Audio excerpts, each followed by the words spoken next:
fan. I'm Juliet, your host for today's video. Mag-midnight snack tayo kasi hindi ako makatulog.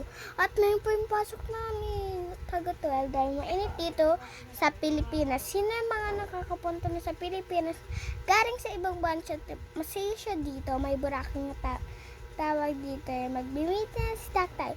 Homemade pancakes na childhood snack ng mama ko dahil 1992 siya na-born at yung tatay ko 1995. Ayan, titikman natin. Later, isi-show ko kayo kakainin ko. Bye! See you later, guys. Okay, guys, nakabalik na ako. At ang kakainin natin, homemade snack nila mama ko.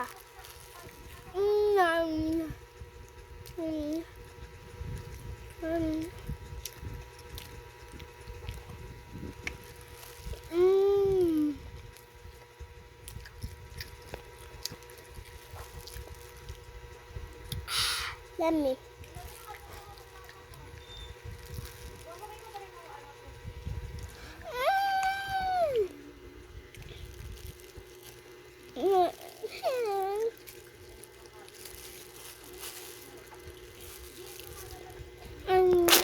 Guys, dapat subscribe.